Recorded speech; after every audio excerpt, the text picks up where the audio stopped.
دیکھو، ٹیکنالوجی کی اس وقت جو دنیا ہے وہ سائنس اور ٹیکنالوجی کی جو ترقی ہے اس کی عروج پر پہنچی ہوئی ہے۔ قرآن مجید چونکہ ایک ایسی کتاب ہے جو قیامت تک کے لیے ہدایت ہے۔ دیکھیں، یہ جو دنیا کی ترقی ہے اسلام اس سے منع نہیں کرتا، بلکہ آپ یہاں سب پڑھے لکھے لوگ ہیں، آپ نے ہسٹری پڑھی ہوگی۔ جب اسلام دنیا میں آیا تو اس کے بعد ہی انسانیت نے ترقی شروع کی ہے، روحانی ترقی بھی اور مادی ترقی بھی۔ میں نے ایک یونیورسٹی میں لیکچر دیا تھا، گورے کی کتاب کا حوالہ تھا، اس میں انگریزوں کا حوالہ، یہاں کے سائنٹسٹ اور جو تاریخ دان ہیں انہوں نے یہ اعتراف کیا ہے کہ اگر مسلمان سائنٹسٹ نہ ہوتے، اسلام دنیا میں نہ آتا، تو آج سائنس جس انتہا پہ پہنچی ہوئی ہے، کم سے یہاں تک پہنچنے کے لیے کم سے کم ہمیں 500 سال مزید چاہیے ہوتے۔ یعنی اگر محمد صلی اللہ علیہ وسلم دنیا میں نہ آتے اور دنیا کو اندھیروں سے نہ نکالتے تو ہمیں یہاں تک پہنچنے کے لیے جہاں آج ہم ہیں، یہ مائک کا استعمال، موبائل فون کا استعمال، گوگل پہ کچھ بھی لکھا ٹھک کر کے سامنے آ گیا، کچھ بھی کرو بھائی گوگل کرو، ہے نا، گوگل کرو بھائی۔ میں بھی آ رہا تھا لاس اینجلس سے، راستے میں 5 منٹ کی کوئی ویڈیو بنا دی ہم نے کہ بھائی میں جا رہا ہوں، آپ لوگ بھی اندر پہنچے، اتنی وائرل ہو گئی تھوڑی دیر میں ہی، کہاں سے کہاں پہنچ گئی۔ تو ماہرین یہ کہتے ہیں، جنہوں نے تجزیہ کیا ہے، جن کی ریسرچ ہے، کہ اگر محمد صلی اللہ علیہ وسلم دنیا میں نہ آتے تو یہ سب کچھ 500 سال کے بعد شاید ہو جاتا۔ پھر بھی یقین نہیں ہے، اگر ہوتا بھی تو کم از کم آج نہ ہوتا، کب ہوتا؟ 500 سال کے بعد جا کے ہوتا۔ ہم ابھی گھوڑے اور گدھوں پہ ہی گھوم رہے ہوتے۔ میں جو یہاں بیان کرنے آتا تو میں ابھی اونٹ پہ بیٹھ کے کراچی سے نکلا ہوتا، اور ہو سکتا ہے ابھی ہم نے شاید کوئٹہ بھی کراس نہ کیا ہوتا، ابھی چل ہی رہے ہوتے ہیں، اور ابن بطوطہ کی طرف پیدل نکلتے، اونٹوں پہ سوار ہوتے۔ یہ گراؤنڈ ریئلٹی ہے کہ اسلام کی وجہ سے دنیا مائل ہوئی ہے ایجوکیشن کی طرف، تعلیم کی طرف۔ کل ریئر ایڈمرل تھے پاکستان نیوی کے ریٹائرڈ، ان سے گپ شپ ہو رہی تھی، میں نے کہا آپ مجھے بتائیں، ہم یہ سنتے آئے ہیں کہ ایڈمرل کا لفظ نیوی نے مسلمان نیوی سے لیا ہے، مسلم نیوی سے، امیر البحر سے۔ تو انہوں نے کئی ساری ٹرمز کے بارے میں بتایا کہ بہت ساری ٹرمز ایسی ہیں فوج میں جو مسلمانوں سے لی گئی ہیں اور انگلش میں اس کو کنورٹ کیا گیا ہے۔ ہمارے ہاں بہت سے لوگ جو ایجوکیٹڈ لوگ ہیں، پڑھے لکھے لوگ ہیں، آپ جیسے ماشاءاللہ، وہ یہ سمجھتے ہیں کہ اسلام پسماندگی کا درس دیتا ہے، ہمیں پیچھے کو لے کے جا رہا ہے۔ لوگ کہتے ہیں مولانا لوگ ہمیں پیچھے دھکیل رہے ہیں، دنیا کہاں جا رہی ہے اور ہم کہاں جا رہے ہیں، بجائے آگے جانے کے بجائے مذہب ہمیں پیچھے لے کے جا رہے ہیں، پہاڑوں پتھروں کے دور میں لے کے جا رہے ہیں۔ نکلو اس جہالت سے جو صدیوں سے چلی آ رہی ہے، کیا مذہب، کیا خدا، کیا نماز، کیا روزہ۔ او بھائی، دنیا بہت آگے چلی گئی، گوگل کہاں چلا گیا آپ دیکھو، فیس بک کہاں پہنچ گیا ہے، لوگ آسمان میں سیارے بھیج رہے ہیں۔ اکثر فیس بک پہ نا جو ریلز چلتی ہیں اس میں آپ نے دیکھا ہوگا ایک کہ ویڈیو آتی ہے کہ امریکہ کے جو سائنسدان ہیں وہ ایک راکٹ بھیج رہے ہیں، سیارہ بھیج رہے ہیں خلا، نیچے آئے گا رشیا کے سائنٹسٹ، نیچے ہمارے کسی مولانا صاحب کی تقریر آئے گی، 2 فٹ اسٹیج پہ اچھل رہے ہوں گے، او فلانا کافر، فلانا ایسا، ڈمکانا ایسا۔ پھر نیچے آئے گا کوئی فرانس کا سائنٹسٹ کسی لیب میں بیٹھ کے کوئی ریسرچ کر رہے، تحقیق کر رہے اور بتا رہے بھئی ایسا یہ ہونے والا ہے، یہ ویکسین ایجاد ہونے والی ہے، یہ بیماری کا خاتمہ ہو جائے۔ پھر نیچے آپ جاؤ گے تو ملتان کے کوئی خطیب آئیں گے۔ فیس بک اور میڈیا نے تو سب کھچڑی پکا دی نا، ایک ہی جگہ سب کو جمع کر دیا۔ تو لوگوں میں مذہب کا امیج یہ بنتا ہے کہ یار یہ دنیا کیا کر رہی ہے اور یہ مولانا لوگ کیا کر رہے ہیں، یہ پتہ نہیں کدھر کو لے کے جا رہے ہیں۔ تو مذہب کا، اسلام کا جو تصور، جو کانسیپٹ دماغ میں آتا ہے وہ یہ آتا ہے پسماندگی کی طرف، ہمیں پیچھے دھکیل رہا ہے مذہب، آگے لے جانے کے بجائے ہمیں کہاں لے کے جا رہے ہیں، پیچھے۔ ہم مذہب پہ رہتے ہوئے آگے نہیں جا سکتے، یہ ایک وسوسہ دل میں پیدا ہوتا ہے۔ تو یہ بات خوب اچھی طرح سمجھ لیں۔ دیکھو آج کل لبرل، یہاں مجھے بتایا گیا سیکولر اور لبرل لوگوں کا ہب ہے یہ جگہ، سین فرانسسکو اور لاس اینجلس۔ دنیا کا سب سے زیادہ سیکولر طبقہ یہاں رہتا ہے. اچھا یہاں کے سیکولرز میں اور ہمارے سیکولرز دیسی جو سیکولرز ہیں نا ان میں بڑا فرق ہے. یہاں میں نے دیکھا سیکولر واقعی سیکولر ہے, اتنی آزادی ہے. ہمارے جو دیسی سیکولر ہے نا وہ سیکولر ہے نہیں. حالانکہ دیسی چیز ہر چیز اچھی ہوتی ہے لیکن نظریات میں دیسی چیزیں اچھی نہیں چل رہی مارکیٹ میں. خیر, تو یہ خوب اچھی طرح سمجھ لیں کہ جو سیکولر کی بات نہیں کروں گا میں, جو لبرلزم ہے نا, لبرل, سب سے پہلے لبرلزم اسلام نے لے کر آیا ہے. آپ اگر سچی مچی میں لبرل بنو گے نا تو آپ مسلم بن جاؤ گے. سچی مچی میں اگر آپ مسلم بنو گے, میں تھوڑی کراچی والی زبان استعمال کرتا ہوں, اب آپ لوگ کی تو زبانیں چینج ہو گئی ہیں. سچی مچی سمجھتے ہیں نا, ایک ہوتا ہے جھوٹی موٹی کا. ہم جب بچپن میں کھیلتے تھے تو وہ جو ہے نا وہ جیسے کچھ بھی کھیل رہے ہیں تو بھائی یہ سچی مچی میں ہے یا چھوٹی موٹی میں. آپ نے تو کھیلے ہوں گے بچپن میں, اب تو پبجی سے فرصت نہیں مل رہی لوگوں کو. ٹیکنالوجی ترقی اتنی کر گئی ہے کہ اب بچے وہ سچی مچی جھوٹی موٹی اور وہ سب مارم پیٹی بیٹی. ہم نے تو بہت کھیلے مارم پیٹی, اٹھا کے مارتے تھے بال سے اور کمر سوچتی دہراتے تھے, اما سے الگ پٹتے تھے. پھر تو دیکھو اسلام جب دنیا میں لبرلزم کسے کہتے ہیں؟ آج بہت بات ہو رہی ہے مذہب, ہم مذہبی نہیں ہیں, ہم لبرلز ہیں, ہم لبرلز ہیں, ہم لبرلز ہیں. یہ لفظ بہت ہوتا ہے.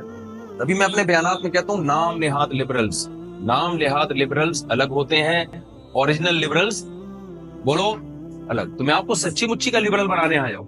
آپ کہو گے مولوی ہو گئے لبرلزم کی بات کر رہے ہیں. بھائی اگر آپ سچی مچی کے لبرل بن گئے تو آپ کو اسلام سے محبت ہو جائے گی. دیکھو جب اسلام دنیا میں آیا تو مختلف روایات تھیں, مختلف کلچرز تھے. ایک کلچر یہ تھا بتوں کی عبادت کی جائے, مورتیوں کو بنایا جائے, ان کے سامنے جھکا جائے, جانوروں کو ان کی بھینٹ چڑھایا جائے. جب ان سے کہا جاتا یہ کام مت کرو تو وہ جواب میں کہتے یہ ہماری پرمپرا ہے, یہ ہماری روایات ہیں, یہ ہماری خاندانی اصول ہیں, ہم اپنی پرمپرا کو نہیں چھوڑ سکتے. ان سے کہا جاتا تھا بھائی جب بچی پیدا ہوتی ہے تم ان کو زندہ دفن کر دیتے ہو, اس بیچاری کا کیا قصور ہے؟ وہ جواب میں کہتے یہ جب بڑی ہوگی تو اس کے لیے داماد تلاش کرنا پڑے گا, اس کی شادی ہوگی, یہ ہماری غیرت کے خلاف ہے. ان سے کہا جاتا یہ غیرت کے جو پیمانے ہیں, غیرت کے جو معیار ہیں, یہ تم نے کہاں سے گھڑ لیے؟ وہ کہتے تھے یہ ہماری پرمپرا ہے. پرمپرا ہی بولتے ہیں نا بھائی, ہندی غلط بول رہا ہوں, ایک چمتکار کو غلط جگہ فٹ کر دیا تھا میں نے, چمتکار لفظ تو جی ہاں ابھی صحیح چل رہا ہے نا, ہندی میں گڑبڑ کروں تو مجھے آپ فوراً ٹوک دیں. تو بھائی وہ کہتے تھے یہ ہماری پرمپرا ہے, بیٹیوں کو معیوب سمجھا جاتا ہے. یتوارا من القوم من سوء ما بشر به, اللہ کہتے ہیں جب ان کو اطلاع دی جاتی کہ تمہارے ہاں بیٹی کی پیدائش ہوئی ہے تو چہرہ ان کا نفرت سے سیاہ ہو جایا کرتا تھا, سارا دن اپنی قوم سے چھپتا پھرتا, کیونکہ ان کی پرمپرا یہ تھی کہ بیٹی پیدا ہونا ایک عیب کی بات ہے, بری بات ہے. بیٹا اصل ہے, بیٹی نہیں ہونی چاہیے. وہ لوگ جوا کھیلا کرتے تھے, سٹا کھیلا کرتے تھے, جوے کی جیتی ہوئی رقم غریبوں پہ خرچ کرتے تھے. ان سے پوچھا جاتا تو کہتے بھائی ہم غریبوں پہ خرچ کر رہے ہیں, اس جوے میں کیا خرابی ہے؟ 20 مسائل تھے ان کے ساتھ, اور ان تمام چیزوں کی بیس تھی کلچر. بیس کیا تھی بولو؟ کلچر. آپ کو پتا ہے لبرلز کلچر سے متاثر نہیں ہوتے, ایسا ہی ہے نا. جو لبرل لوگ ہوتے ہیں آزاد خیال ہوتے ہیں, بھائی کلچر کیا ہوتا ہے؟ کلچر تو پرسنل چیز ہے. آپ لبرل کہتے ہیں ہم معیار کس کو بنائیں گے, پورا اشارہ کر کے بتا رہا ہوں آپ کو, پھر بھی نہیں بول رہے. معیار کس کو بنائیں گے ہم؟ کھوپڑی کو. عقل فیصلہ کرے گی کہ کیا صحیح ہے اور کیا غلط, کسی سے ہمیں پوچھنے کی ضرورت نہیں ہے. آپ کو پتا ہے جب لبرلز آپس میں مل کے بیٹھتے ہیں سین فرانسسکو میں, اور آپ سب جب بیٹھتے ہوں گے, بھائی مذہب کو بیچ سے ہٹاؤ, بتاؤ عقل کیا کہتی ہے, کیا ہونا چاہیے, تو آپ حیران ہوں گے قرآن جب دنیا میں آیا ہے اس نے جتنا عقل کے استعمال پہ زور دیا اتنا اس دور میں کسی کتاب نے عقل کے استعمال پہ زور نہیں دیا. اس نے پہلے یہ کنارہ لگانا شروع کر دیا, ان فی ذلک لآیات لقوم یعقلون, ہماری باتیں ان لوگوں کی سمجھ میں آئیں گی جو عقل سے کام لیتے ہیں. ان فی ذلک لآیات لقوم یتفکرون, ہماری باتیں, اسلام کی باتیں ان لوگوں کی سمجھ میں آئیں گی جو فکر نہیں بلکہ تفکر کرتے ہیں. فکر کا مطلب غور و فکر کرنا، تفکر کا مطلب ڈیپ میں جا کے کسی چیز کی گہرائی میں گھس کے غور و فکر کرنا. تو صرف فکر بھی کافی نہیں ہے، طبیعت سے اچھی طریقے سے کھوپڑی کو استعمال کرنا پڑے گا. نہیں آ رہی میرا خیال ہے بات؟ ان فی ذلک لآیات للعالمین، اللہ فرماتے ہیں ہماری باتیں ان لوگوں کی سمجھ میں آئیں گی جن کے پاس نالج ہے. احمقوں کی اور جاہلوں کی سمجھ میں ہماری باتیں نہیں آئیں گی. تو لبرلز کے یہی تو سارے دعوے ہیں. کیا خیال ہے بھائی؟ یہی تو سارے دعوے ہیں لبرلز لوگوں کے. بھائی تمہاری عقل استعمال کرو. بات بات میں کیا کہتے ہیں؟ عقل اور قرآن اس سے 1400 سال پہلے کہہ رہے عقل استعمال کرو، عقل استعمال کرو. جب وہ لوگ کہتے تھے کہ ہم یہ کام اس لیے کرتے ہیں ہمارے باپ دادا کرتے آئے ہیں، تو قرآن نے کہا اولو کان آباؤہم لا یعقلون شیئا، کیا تمہارے باپ دادا اگر عقل استعمال نہیں کرتے تھے پھر بھی تم باپ دادا کو فالو کرو گے؟ بھائی سمجھ میں بات آ رہی ہے؟ تمہارے باپ دادا تو عقل استعمال ہی نہیں کرتے تھے، تو جو عقل استعمال نہیں کر رہا اس کو کیسے فالو کیا جاتا ہے؟ جتنا فوکس قرآن نے عقل پہ کیا ہے، دنیا میں کوئی کتاب، کوئی کلچر، کوئی تہذیب اتنا عقل کو استعمال کرنے کا حکم. جملہ سینٹنس مکمل کیا کرے میرے بھائی. یہ میں ادھورا اس لیے چھوڑتا ہوں تاکہ آگے آپ بھی تو کچھ کریں نا، تاکہ مجھے پتا چلے میرے ساتھ ہیں. تو دنیا میں جتنا قرآن نے، محمد صلی اللہ علیہ وسلم نے عقل کے استعمال کا حکم دیا ہے، اتنا دنیا میں کوئی کلچر، کوئی قوم، نہ لبرلز نہ سیکولرز، کوئی بھی عقل کا اتنا استعمال کرنے کا حکم نہیں دے. اسلام شروع کھوپڑی سے ہوتا ہے، کھوپڑی پہ ختم ہوتا ہے. عقل کو کراچی میں کھوپڑی کہا جاتا ہے. شروع کہاں سے ہوتا ہے؟ کھوپڑی کا استعمال سے شروع ہوگا. اور قرآن کہہ رہے ہیں ہمارا خطاب بھی ان لوگوں کے لیے جو کھوپڑی استعمال کرتے ہیں. ہماری باتیں سمجھ میں بھی ان کی آئیں گے جو کھوپڑی استعمال کرتے ہیں، اور ان سمجھ کے ان باتوں پہ چلے گا بھی وہ جو کھوپڑی استعمال کرتا ہے. سارا مسئلہ ہی کہاں سے ہے؟ کھوپڑی. سمجھ میں آ رہی ہے بات کہ نہیں؟ آپ کہہ سکتے ہو بھائی اسلام نے یہ دعویٰ تو بڑا اچھا کیا، لیکن اسلام میں تو ہم تو یہی سنتے آئے ہیں کہ مذہب کے آگے کھوپڑی استعمال بولو نہیں کرنی. مذہب شروع وہاں سے ہوتا ہے جہاں سے کھوپڑی. آپ لوگ پڑھے لکھے لوگ ہیں، کھوپڑی کا لفظ تھوڑا معذرت کے ساتھ اچھا نہیں لگ رہا، بہت ایجوکیٹڈ لوگ ہیں، لیکن اب کیا کریں یار، آپ کی وجہ سے ہم اپنی اصطلاحات، تو میں آپ کی وجہ سے 4 شادیاں چھوڑ دوں. کیا خیال؟ کیا خیال؟ آپ لوگ نہیں کر رہے تو یہ تھوڑی، تو ہماری اپنی ٹرمز ہیں، اپنی اصطلاحات ہیں، ہم وہی استعمال کریں گے نا، یہ تھوڑی کہ. تو اب مجھے ایک بات بتاؤ، سوال پیدا ہوتا ہے بھائی ہم تو لوگوں سے سنتے ہیں بھائی جہاں عقل ختم ہوتی ہے وہاں سے مذہب شروع ہوتا ہے، کھوپڑی استعمال کرنے کی ضرورت نہیں ہے. اب لوگ آ کے سوال پوچھتے ہیں بھائی جب ہم مر کے ختم ہو گئے تو قبر کا عذاب کیسے ہوگا؟ آپ کھوپڑی استعمال کریں، کھوپڑی کہے گی نہیں ہے عذاب، کیونکہ مر گئے، مٹی ہو گئے، ختم. کیا خیال ہے بھائی؟ بہت ساری باتیں مذہب کی ایسی ہیں بھائی، آپ ہمیں کون سی باتیں کر رہے ہو؟ دعوے تو مذہب نے بہت کیے، جگہ جگہ مذہب کہتا ہے. دیکھو ایک انگریز مسلمان ہوا، ڈاکٹر محمود غازی رحمت اللہ علیہ، بہت بڑے عالم گزرے، انہوں نے آبدی لکھی ہے گورے کی. تو وہ ریسرچ کر رہا تھا اور قریب ہو گیا اسلام کے.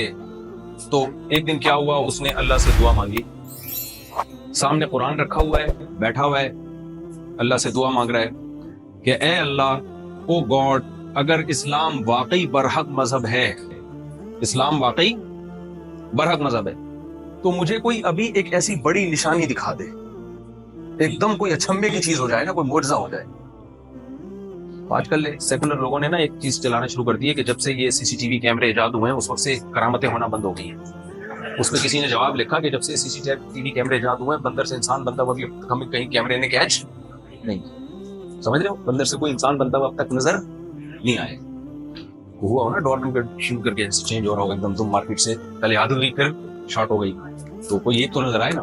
تو اب تک کی رپورٹ کے مطابق ایسا کوئی واقعہ، کوئی ایسی لاش بھی نہیں ملی ہے پرانا کوئی دفن ہوا ہوا مردہ کہ ہم لاکھوں سال پرانا کوئی برف میں دھسا ہوا ہو کہ وہ آدھا بندر تھا آدھا انسان تھا، یعنی آدھا غفار بھائی بن چکا تھا وہ، اور آدھا جو ہے وہ وہی پرانے فیملی سے اس کا تو دم آدھی تھی. کچھ بھی نہیں ابھی تک اس طرح کی رپورٹ جو ہے وہ میرے جہاں تک نالج، اگر کہیں آپ کو ہو تو مجھے کائنڈلی تصویر شیئر کیجیے گا. تو کہ بھئی ابھی بندر سے انسان بنتے ہوئے یہ بیچ کی قوم ہے،